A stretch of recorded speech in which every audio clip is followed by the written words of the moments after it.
आदाब, मैं आगा खुर्शीद खान। आज़ादी की लड़ाई की कहानियां इस देश के अजीम शख्सियतों की कुर्बानी से लिखी गई है।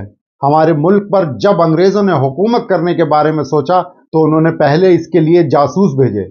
उनके जासूसों ने जाकर अपने आकाओं को रिपोर्ट दी कि मुगलों की फौजी ताकत से लोहा लेना नामुमकिन है। सिर्फ तिजारत कारोबार के जरिए ही उनको हराया जा सकता है। इसलिए ईस्ट इंडिया कंपनी की बुनियाद पड़ी और उसके जरिए उन्होंने भारत पर कब्जे के जाल बुनने शुरू कर दिए। उनकी चालों को उस वक्त के हुक्मरान समझने में नाकाम रहे, क्योंकि उनकी नजर भविष्य पर नहीं थी। औरंगजेब की मौत के बाद मुल्क की आवाम खुद आपस में उलझ गए। अंग्रेजों ने इस मौके का पूरा फायदा उठाया और नवाब सिराजुद्दौला को शिकस्त देकर पहले बंगाल पर कब्जा किया और कुछ समय बाद मद्रास और कोलकाता पर भी कब्जा कर लिया। फिर धीरे धीरे पूरे हिंदुस्तान पर कब्जा कर लिया। फिर हिंदुस्तानियों को गुलामी के काले दिन भी देखने के लिए मजबूर होना पड़ा। 1857 में आजादी के लिए जंग शुरू हुई। यह जंग बूढ़े शेर बहादुर शाह जफर की कयादत में लड़ी गई। देश की आजादी की खातिर बहादुर शाह जफर और उनके बेटे के साथ देश के लोगों ने अजीम कुर्बानी पेश की। बादशाह की गिरफ्तारी के बाद जब अंग्रेज ने आखिरी मुगल हुक्मरान से जान की खैर मांगने की बात कही तो उस वक्त उन्होंने यही कहा था, हिंदियों में बू रहेगी जब तलक ईमान की, तख्ते लंदन तक चलेगी तेग हिंदुस्तान की। मतलब साफ था कि मुल्क की आजादी के लिए हर कोई तैयार था। ऐसा बिल्कुल नहीं है किसी एक संस्था या कौम ने आजादी के लिए लड़ाई लड़ी, बल्कि हिंदू, मुस्लिम, सिख, ईसाई समेत भारत में बसने वाले तमाम कौमों ने आजादी में हिस्सा लिया।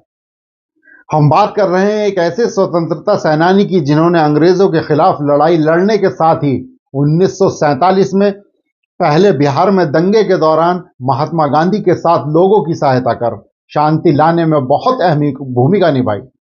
हम बात कर रहे हैं स्वतंत्रता सेनानी अब्दुल रहमान की, जो केरल से ताल्लुक रखते थे। मोहम्मद अब्दुल रहमान साहब भारतीय स्वतंत्रता सेनानी व केरल के राजनेता थे। उनका जन्म 1898 ईस्वी में केरल राज्य के जिला त्रिशूर के कस्बा कोडांगल्लूर में हुआ था। उन्होंने कालीकट में अपनी पढ़ाई पूरी की। खिलाफत आंदोलन के चलते वह राष्ट्रीय आंदोलन में कूद पड़े। केरल राज्य से 1919 के खिलाफत आंदोलन में तथा 1920 में गांधी जी के आह्वान पर असहयोग आंदोलन में चढ़ बढ़कर हिस्सा लिया। 1921 में मोबला दंगों के बाद अब्दुल रहमान साहब दंगा प्रभावित लोगों की सहायता व शांति स्थापित करने के देश में काम किए, लेकिन इसी दौरान उन्हें गिरफ्तार कर लिया गया और 2 साल की सजा हुई। मोहम्मद अब्दुल रहमान सन 1924 में कालीकट से प्रकाशित होने वाले मलयाली भाषा के समाचार पत्र अल अमीन के संपादक व प्रकाशक भी थे। इस समाचार पत्र का उद्देश्य मालाबार के दुश्मनों में राष्ट्रवाद और स्वतंत्रता का जोश भरना था। समाज में रूढ़िवादियों ने उनके प्रगतिशील विचारों को विरोध किया और उनके विचारों को प्रकाशित होने से रोकने के लिए औपनिवेशिक अधिकारियों के साथ साजिश रची। आखिरकार ब्रिटिश सरकार ने 1939 में उनका समाचार पत्र बंद कर दिया।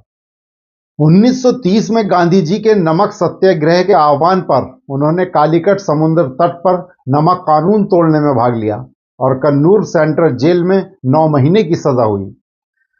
1931 से 1934 तक वे कालीकट नगर परिषद के सदस्य चुने गए। 1937 में वे मद्रास प्रेसिडेंसी विधान परिषद के सदस्य चुने गए। 1939 में उन्होंने कांग्रेस छोड़ दी और रहमान साहब ने नेताजी सुभाष चंद्र बोस की फॉरवर्ड ब्लॉक के साथ खुद को जोड़ा तथा केरल राज्य के गठन के लिए केरल फॉरवर्ड ब्लॉक का गठन किया। 1940 में उन्हें ब्रिटिश सरकार द्वारा राजद्रोह के आरोप में कैद किया गया तथा सितंबर 1945 में जेल से रिहा किया गया। मगर अफसोस, अब्दुल रहमान साहब स्वतंत्र भारत नहीं देख सके और 23 नवंबर 1945 को उनका निधन हो गया। उनकी स्मृति में केरल के कोझिकोड में मोहम्मद अब्दुल रहमान अनाथालय कॉलेज स्थापित किया गया। 15 मई 1998 को भारतीय डाक सेवा द्वारा उनकी स्मृति में डाक टिकट भी जारी किया गया। मुस्लिम टुडे इस अजीम शख्सियत को खिराज अकीदत पेश करता है। शुक्रिया।